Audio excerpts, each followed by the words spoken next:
अस्सलामुअलैकुम, बोल न्यूज में खुश आमदीद। मैं हूं सहर फातिमा और मैं हूं सादिया सैमसन। करते हैं बाकायदा आगाज। सबसे पहले मैच अपडेट आपको दे देते हैं। ट्राई नेशन सीरीज का इस वक्त फाइनल जारी है। पाकिस्तान वर्सेस न्यूजीलैंड ये टाकरा है और अब लग रहा है कि मैच न्यूजीलैंड की तरफ झुक चुका है। एक टाइम पर ऐसा लग रहा था कि शायद कम बैक करेगी पाकिस्तानी टीम, एक विकेट भी गिरी, लेकिन इस वक्त 223 के स्कोर पर 224 के स्कोर पर न्यूजीलैंड की टीम खड़ी हुई है और सिर्फ 20 रन से भी कम दरकार है और उनके पास तकरीबन 42 गेंदें हैं। ऐसे में क्या पाकिस्तानी टीम कोई मौजज़ा कर सकती है इस फाइनल को अपने हाथ में करने के लिए, ये देखना होगा। बिल्कुल, ट्राई नेशन सीरीज के फाइनल में पाक न्यूजीलैंड टाकरा दिलचस्प मरहले में दाखिल हो चुका है। पाकिस्तानी बॉलर्स के कीवी बैटिंग पावर हाउस पर मुसलसल हमले जारी हैं, जबकि कप्तान मोहम्मद रिजवान ने भी हिकमत अमली असर नौ तब्दील कर दी। स्ट्राइक बॉलर्स के जरिए कामयाबी के लिए मुसलसल कोशिशें इस वक्त जारी हैं। कीवी बैटर्स ने दिफाई अंदाज इख्तियार कर लिया। शाहीन शाफरीदी, नसीम शाह ने एड़ी चोटी का जोर लगा दिया और अब आपको बताएं कि 223 पर 4 खिलाड़ी आउट हो गए हैं।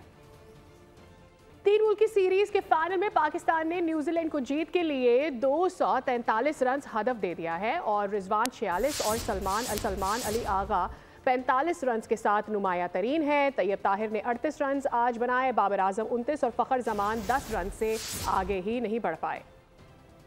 नाजरीन, न्यूजीलैंड के खिलाफ पाकिस्तान का टॉप ऑर्डर 54 रन पर पवेलियन लौट गया। बाद में आने वाले बल्लेबाजों की अक्सरियत ने भी फ्रेंडली फायर किए। मुकाबले किए बगैर ग्रीन शर्ट्स कीवी बॉलर्स को विकेटें तोहफे में पेश करके महाज से राह फरार इख्तियार करते रहे। न्यूजीलैंड के खिलाफ पाकिस्तानी बैटर्स की किस्मत का सितारा उरूज पर रहा। कई मौके पर कीवी फील्डर्स मिलने वाले चांसेस से फ़ायदा उठा नहीं सके और मेहमान टीम की दरिया दिली के बावजूद ग्रीन शर्ट्स हरीफ को बड़ा हदफ देने में नाकाम रहे। ब्लैक कैप से मैच के दौरान स्टेडियम में ब्लैक कैट की एंट्री। बिन बुलाए मेहमान ने ग्राउंड में खरामा चहलकदमी की। इसके बाद अपनी पसंद की जगह पर तशरीफ फरमा होकर मैच देखा। काली बिल्ली के स्टेडियम में कैटवॉक ने देखने वालों को बहुत एंटरटेन किया।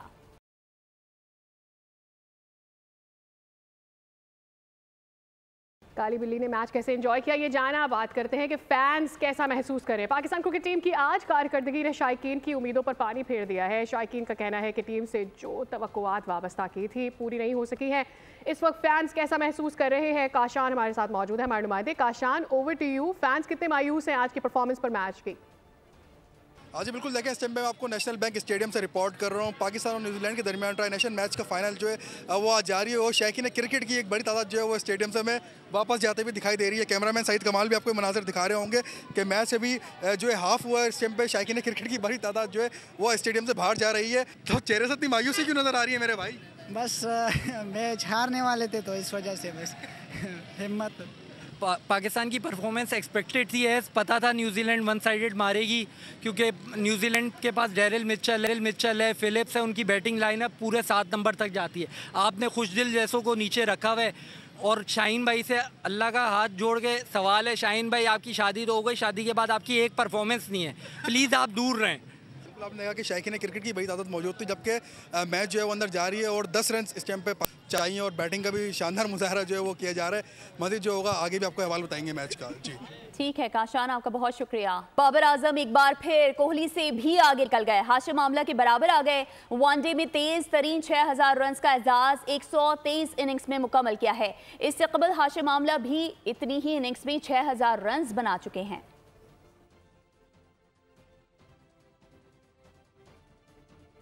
इस मैच के हवाले से तो आपको अपडेटेड रखेंगे। फिल वक्त बताएं कि चैंपियंस ट्रॉफी की तकरीब का शेड्यूल सामने आ चुका है। आईसीसी चैंपियंस ट्रॉफी के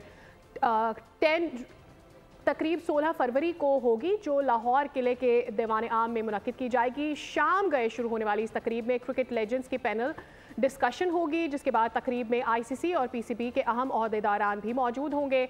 आईसीसी की इस तकरीब में गुलकार आतिफ असलम चैंपियंस ट्रॉफी के ऑफिशियल तराना भी पेश करेंगे।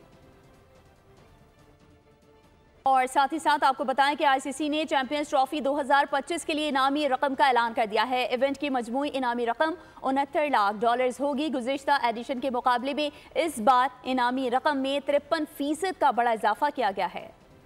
चैंपियंस ट्रॉफी में इनामात का ऐलान, आईसीसी ने तिजोरियों के मुंह खोल दिए। चैंपियंस ट्रॉफी की इनामी रकम में 53% का बड़ा इजाफा किया गया। इवेंट की मजमूई इनामी रकम $69 लाख मुकर्रर की गई। चैंपियन को $22,40,000 इनाम के तौर पर दिए जाएंगे। रनर अप टीम को $11,20,000, जबकि सेमीफाइनल हारने वाली दोनों टीमों को $5,60,000 मिलेंगे। ग्रुप मरहले के हर मैच में कामयाब टीमों को $34,000 का इनाम मिलेगा। शानदार टूर्नामेंट 19 फरवरी से 9 मार्च तक पाकिस्तान की मेजबानी में खेला जाएगा, जहां दुनिया भर की बेहतरीन टीमें एक दूसरे के मद्दे मुकाबिल होंगी। पाकिस्तान में क्रिकेट के शौकीन के लिए ये इवेंट ईद से कम नहीं होगा। पाकिस्तान और बैरून मुल्क से लोग क्रिकेट मुकाबले मैदान में देखने के लिए बेताब हैं। आपको बताएं कि कराची के इलाके डिफेंस से अगवा होने वाले मुस्तफा आमिर की लाश और गाड़ी हब के इलाके दरेजी से मिल गई है। केस में कैसे पेशरफ्त हुई है जानेंगे अपने नुमाइंदे से।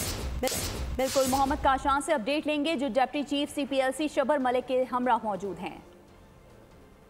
जी बिल्कुल, देखें 6 जनवरी को कराची के इलाके डिफेंस से मुबैना तौर पर अगवा होने वाले मुस्तफा आमिर की डेड बॉडी जो है वो हब के इलाके से मिली है। जिस तरह पुलिस हुकाम काम कर रहा है उस तरह CPLC की टीम भी उनके हमरा मौजूद थी। इस केस के अंदर क्या क्या हुआ, इस टाइम पे हमारे हमरा मौजूद है डिप्टी चीफ CPLC। जैसा कि 6 जनवरी को एक FIR लॉन्च होती है जिसमें मुस्तफ़ा की मिसिंग की एक FIR लॉन्च होती है।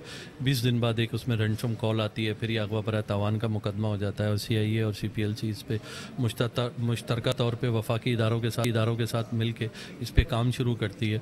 बट उसके बाद जो है उसका जो दूसरा साथी था जो को एक्यूज था शराज, पुलिस उसकी तलाश शुरू करती है और फिर उसकी निशानदही के ऊपर बलूचिस्तान से ये गाड़ी और वहाँ से एक लाश बरामद होती है जिसकी मुकामी पुलिस तस्दीक करती है। तो चूँकि इसकी अभी इंटरोगेशन बाकी है, चूँकि वो पुलिस को रिमांड पे दस्तयाब नहीं हो सका, तो उसके बाद ही ये सारी चीज़ें सामने आएंगी। पर ग्राउंड इंटेलिजेंस और काफ़ी चीज़ें सोर्सेज के थ्रू पता चल रही हैं जो भी इंफॉर्मेशन गैदर की जा रही है। बिल्कुल, आपने कहा कि deputy chief CPLC Malik Shabbar साहब हमारे हमरा मौजूद थे। पूरा केस का अहवाल इन्होंने बताया, जबकि मुबी मुस्तफा की लाश जो है हब चौकी से इलाके से धीरीची जो इलाका बताया जा रहा है वहाँ से बरामद हुई है। लाश को जो है SSP हब की जानिब से सैयद फाजिल बुखारी उनकी जानिब से बताया गया कि ईदी के हुकाम के हवाले लाश जो है, जबकि लाश को लावारिस समझकर हब के इलाके में ही दफना दिया गया था।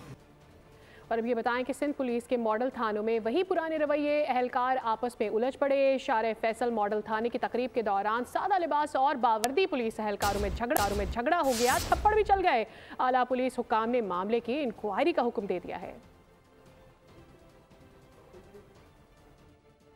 पाक फ़ज़ाइया का दस्ता सऊदी अरब से वतन वापस पहुंच चुका है। पाक फ़ज़ाइया का दस्ता सऊदी अरब में स्पेयर्स ऑफ विक्ट्री एक्सरसाइज 2025 में कामयाबी से शरीक होकर वतन वापस पहुंच गया। इस एक्सरसाइज में पाक फ़ज़ाइया की JF-17 थंडर ब्लॉक 3 लड़ाका तैयारे, कॉम्बैट पायलट्स और टेक्निकल ग्राउंड क्रू ने हिस्सा लिया है। पाक फ़ज़ाइया के तैयारे नॉन स्टॉप परवास के जरिए सऊदी अरब तक और वापस वतन पहुंचे हैं।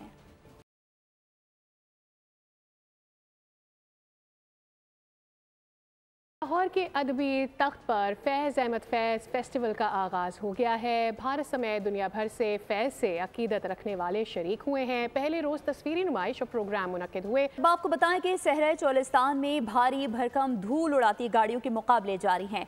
20वीं इंटरनेशनल जीप रैली में प्रिपेयर्ड कैटेगरी के पहले राउंड में दिफाई चैंपियन जैन महमूद एक बार फिर सबसे आगे रहे हैं। भावलपुर से चौधरी मुर्तज़ा की रिपोर्ट में बताएंगे आपको मजीद। अभी आपको बता रहे हैं कि इस वक्त सहरा चोलिस्तान में भारी भरकम धूल उड़ाती गाड़ियों के मुकाबले जारी हैं। 20वीं इंटरनेशनल जीप रैली में प्रिपेयर्ड कैटेगरी के पहले राउंड में दिफाई चैंपियन जैन महमूद एक बार फिर सबसे आगे रहे।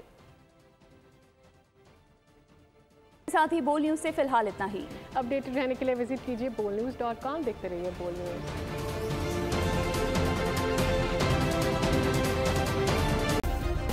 सब्सक्राइब करें और बेल दबाएं ताकि कोई खबर रह न जाए।